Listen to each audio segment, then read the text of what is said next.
దేవుని పరిశుద్ధ నామమునకు మహిమ కలుగును గాక. మరి ముఖ్యంగా ఇంతవరకు వాక్య సందేశం అందించినటువంటి దైవజనులకు నా హృదయపూర్వక వందనాలు. అలాగే సంఘ బిడ్డలందరికీ, అలాగే కుటుంబ సభ్యులందరికీ కూడా వందనాలు. ముఖ్యంగా ఈ సమయం మందు మరి యేసురత్నం గారు అని అందరికీ పరిచితమైన పేరు. అయితే యేసురత్నం గారు మరి నాకు తాతగారు అవుతారు. కాబట్టి యేసురత్నం తాతగారితో నాకున్న అనుబంధం చాలా బలమైంది, చాలా అనిర్వచనమైనది. ఎందుకంటే 20 సంవత్సరాల వయసులో 2 నిమిషాలు తీసుకుంటాను. 20 సంవత్సరాల్లో నాకు అప్పుడు 20 ఇయర్స్ అప్పుడు మరి ప్రభువుని ఎరిగి ఉన్నాను. మారు మనసు పొందిన తర్వాత నేను కూడా ఈ జైన్ ఫెలోషిప్కి కనవరి తోట ఫస్ట్ లైన్కి వచ్చేవాడిని. అప్పుడు తిమోతి పాస్టర్ గారు వాక్యం అందించేవాళ్ళు. అప్పుడు చాలా అద్భుతంగా, చాలా ఆత్మీయంగా, చాలా బలంగా ఉండేది వాక్యం. అట్లాగా నేను అక్కడ బలపడ్డాను. తర్వాత దేవుడు తన పిలుపును, ఇంకా చెప్పాలంటే ప్రత్యేకమైన ప్రణాళికను బట్టి ఒక సంఘాన్ని సొంతగా దేవుడు అనుగ్రహించాడు. ఈరోజు దైవజనుడిగా ఉన్నాను. అంటే ఎందుకు ఈ మాట చెప్తున్నానంటే, ఈ ధోనే అని లేకపోతే మా ఫ్యామిలీలో మా తాతగారు మాకు కుటుంబ పెద్దగా ఉన్నారు. మా నాన్నగారికి బాబాయ్ అవుతారు. కాబట్టి ఇలాంటి పెద్దలు మా కుటుంబం గురించి ప్రార్థన చేశారు. ఎందుకంటే తాతగారు ఏ విధంగా అయితే ప్రభువు నమ్ముకున్నప్పుడు ప్రార్థన ఏం చేస్తారంటే, నన్ను దీవించు ప్రభువా, నా కుటుంబాన్ని దీవించు, మా బంధు జనాంగాన్ని దీవించు ప్రభువా అని అడుగుతారు ప్రభువుని. వారి ప్రార్థన దేవుడు ఆలకించి ఆ కుటుంబంలో నుంచి దేవుడు నన్ను కూడా ఒక దైవజనుడిగా మరి దేవుడు మరి పిలుచుకున్నాడు చక్కగా. అంత మాత్రమే కాదు, కానీ ఆ తాతగారికి ఉన్నటువంటి మరి ఒక శ్రేష్టమైనటువంటి లక్షణం ఏంటంటే సహాయం చేయడం. ఏదైనా మనకి పరిశుద్ధ గ్రంథంలో మాట ఉంది. బర్జిల్లయి అనేటువంటి 80 సంవత్సరాల వయసు కలిగినటువంటి వ్యక్తి దావీదు కష్టకాలంలో ఉన్నప్పుడు ఆయన దావీదుకి నేను ఏ విధంగా సహాయం చేయగలను, ఆయనతో పాటు నేను కొండలెక్కగలనా, ఆయనతో పాటు నేను ప్రయాణం చేయగలనా, ఆయనతో పాటు ఏదైనా కష్టం వస్తే నేను యుద్ధం చేయగలనా, కత్తి పట్టుకోగలనా అని చెప్పి మౌనంగా ఉండలేదు. ఆ వయసులో వాళ్ళు ఎలా ఉంటారంటే, నా వయసు అయిపోయింది కాబట్టి ఇంట్లో కూర్చొని ఇంట్లో వాళ్ళు అన్నం పెడితే తినటం, లేకపోతే పడుకోవటం, సమయం ఇంకా చెప్పాలని కొద్ది బలం ఉంటే ప్రార్థన చేసుకోవడం అన్నట్టు ఉంటారు. కానీ బర్జిల్లయి గమనించుకుంటే ఆ వయసులో తాను ఏమి చేయగలడో అది చేశాడు. ఎలా చెప్పగలమంటే ఆ మాట, దావీదు పరివారానికి ఆహారం కొరతగా ఉంటుంది, లోటుగా ఉంటుంది. అయితే దావీదు తన దగ్గర ఉన్నటువంటి డబ్బుతో కావచ్చు, ధనంతో కావచ్చు, ఏదైతే ఉందో ఆయన చాలా వస్తువులు పంపిస్తాడు. ఆహార పదార్థాలు, పరుపులు, వస్తువులు చాలా పంపిస్తాడు. యాక్చువల్గా ఆ వయసులో కొంచెం నిరాశగా ఉంటుంది, నేనేం చేస్తామని అనుకుంటారు.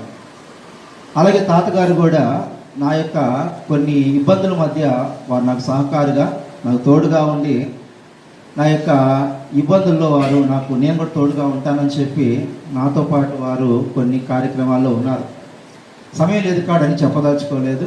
అయితే ఇప్పుడు దైవజనులు చెప్తున్నప్పుడు సారము మరి గమనించుకుంటే, సారము కదా అంటే ఒక విధంగా చెప్పాలంటే దాన్ని బలమని కూడా అనవచ్చు కదా, లేదా పచ్చగా ఉండటం. ఇంకా మనం గమనించుకుంటే మనకు బాగా తెలుసు, మనం బలంగా ఉండాలంటే, ఆరోగ్యంగా ఉండాలంటే ఏమని ఆలోచన చేస్తారంటే ఎక్సర్సైజులు చేయాలి కదా, వ్యాయామం చేయాలి. తర్వాత మనం గమనించుకుంటే మంచి ఆహార పదార్థాలు తీసుకోవాలి. తర్వాత మనం గమనించుకుంటే ఇష్టమైన పదార్థాలు కాదు, కానీ మనకు ఆరోగ్యాన్ని కలిగించే పదార్థాలు తినాలని, దాని ద్వారా ఆరోగ్యం కలిగి ఉంటాం, బలం కలిగి ఉంటాం, ఎక్కువ కాలం జీవించగలం అనుకుంటాం. కానీ ఆత్మీయంగా మనం గమనించుకుంటే మనకంటే ఆహార పదార్థాలు బాగా తిన్నవాళ్ళు, మనకంటే వ్యాయామం చేసేవాళ్ళు, మనకంటే ఎన్నో నియమ నిబంధనలు పాటించేవాళ్ళు ఆరోగ్యంగా ఉన్నట్టు ఏమి కనబడట్లేదు. అయితే అది ఈ లోకంలో కొంతకాలం ఉండొచ్చేమో, కానీ ఆత్మ సంబంధంగా మనం గమనించుకుంటే ఇశ్రాయేలు బలం ఎందులో ఉంది అని అడిగితే కనుక, ఇశ్రాయేలు బలము ఎందులో ఉంది? మనకు సామెత ఒకటి ఉంది, చిన్నప్పుడు పుస్తకాల్లో లేదా చిన్నప్పుడు చెప్తూ ఉంటారు, మాంత్రికుడి యొక్క ప్రాణము లేకపోతే బలం ఎందులో ఉందంటే ఒక చెప్తారు, ఏమని, చెట్టు త్వరలో ఉన్నటువంటి ఆ యొక్క పక్షిలో ఉంది అన్నట్టు చెప్తారు. అయితే ఒక ఆత్మీయుడికి, ఒక విశ్వాసికి, ఒక ప్రార్థనాపరుడికి బలం ఎందులో ఉంది అని ఆలోచన చేస్తే బిలాం అంటాడు కదా, ఇశ్రాయేలు అంత బలవంతులు ఎందుకుగా ఉన్నారంటే సొలొమోను లాంటి, ఇంకా చెప్పాలంటే తర్వాత సొలొమోను వస్తారు కదా, తర్వాత మనం గమనించుకుంటే సంసోన్ లేక దావీదు, వీళ్ళందరూ కూడా బలవంతులు.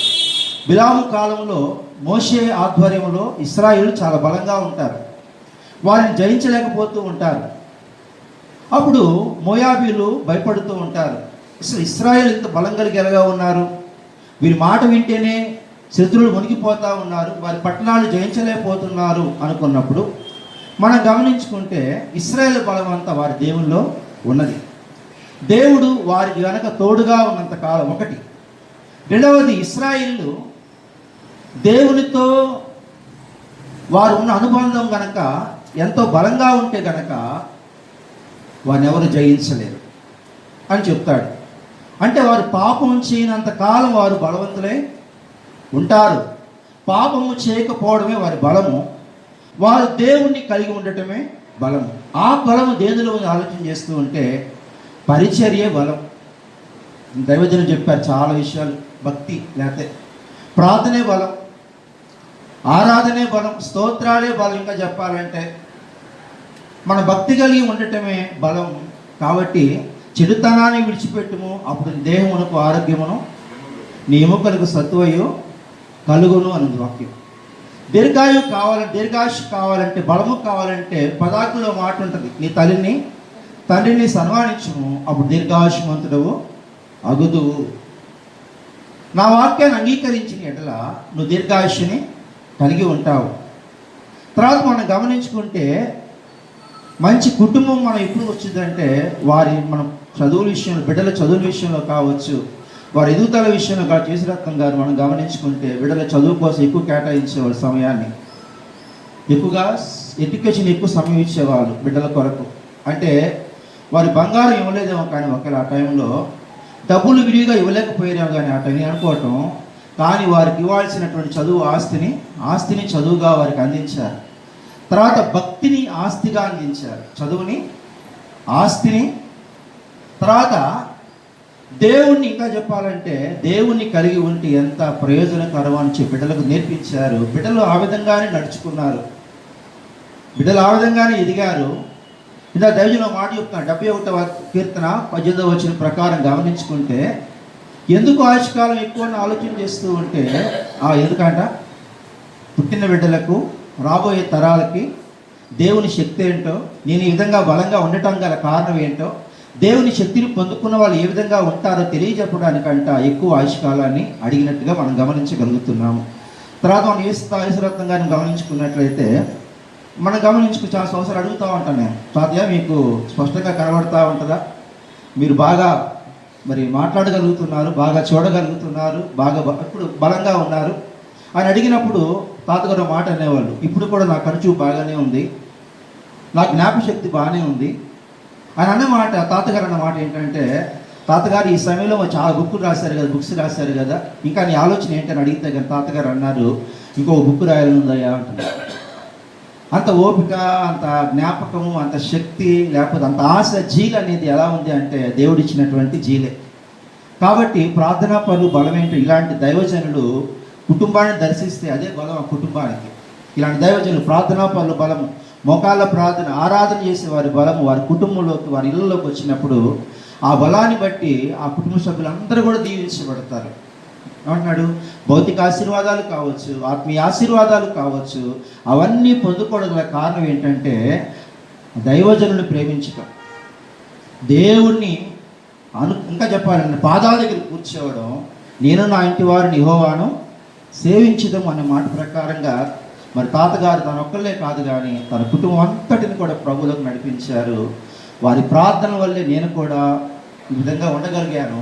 అంత మాత్రమే కాదు కానీ వారి బలానికి కారణం ఏంటంటే ఇలాంటి దైవజనుల ప్రార్థనలు, ఇలాంటి పాటలు, ఇలాంటి పరిచర్యే వారి బలానికి కారణం మరి ముఖ్యంగా చెప్తున్నాను. కాబట్టి ఈ యొక్క దేవుడు ఇంకా వారికి ఆరోగ్యమును, శక్తిని, బలమును, దీర్ఘాయుష్ను ప్రభు దేవుడు దయచేసి దేవుడు దాచిన వేలు ఎంతో గొప్పది అన్నట్టుగా ఇంకా వారు కళ్ళారా చూస్తూ ఉండగా బిడ్డలు బాగా చదువుకున్నారు. తాతగారు కళ్ళారా చూస్తుండగా మంచి మంచి ఉద్యోగాలు చేస్తున్నారు. వారు కళ్ళారా చూస్తూ ఉండగా వారికి ఉన్న మనవళ్ళు, మనవరాళ్ళు కూడా చదువుకొని విదేశీ, ఇంకా చెప్పాలంటే అబ్రాడ్లో ఉంటున్నారు. అంటే వీరు కల్లారా చూడగలుగుతున్నారు, కల్లారా బిడ్డల్ని చూడగలుగుతున్నారు, బిడ్డల్ని చూడగలుగుతున్నారు. అంటే కేవలము దేవుడు వారిని ఇంకా ఆయుష్కాలం ఇచ్చింది. ఎందుకంటే నువ్వు నమ్ముకున్న దేవుడు ఎంత గొప్పవాడు. నిన్ను మాత్రమే దీవించే దేవుడు కాదు, కానీ నీ తర్వాత రాబోయే తరం, నీ పిల్లలు ఎంతమంది అయితే ఉన్నారు వారందరినీ కూడా అన్ని విషయాల్లో వర్ధిల్ల చేస్తాను. నువ్వు కళ్ళారా చూస్తావు, నువ్వు చూడబోతున్నావు అన్నట్టుగా దేవుడు ఈరోజు చక్కగా తాతగారు మంచి ఆరోగ్యం ఇచ్చాడు. కాబట్టి వారి బిడ్డలందరినీ దేవుడు దీవించాలని కోరుకుంటున్నాను.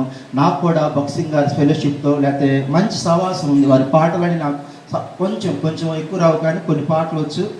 తిమోతి పాస్టర్ గారు, చాలా కింద జయరాజ్ గారు ఉన్నారు కదా, వారి వాక్యాలు కావచ్చు, తర్వాత చాలా వాక్యాలు నేను విన్నాను. వారి పాటలు కూడా బాగా ఇష్టం.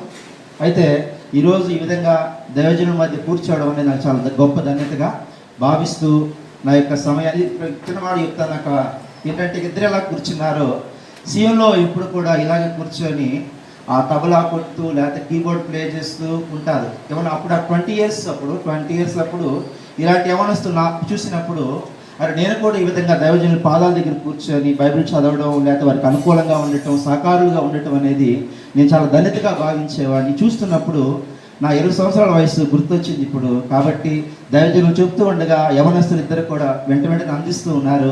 కాబట్టి ఆ గొప్ప ధన్యత లేకపోతే ఆ గొప్ప అనుభూతి నాకు దేవుడు అందించినందుకు నాకు చాలా సంతోషంగా ఉంది. మీకు అందరూ కూడా ప్రత్యేక వందనాలు. ఇచ్చిన సమయాన్ని బట్టి కుటుంబ సభ్యులకు, దైవజనులకు నా వందనాలు తెలియజేస్తూ నా మాటలు ముగిస్తున్నాను.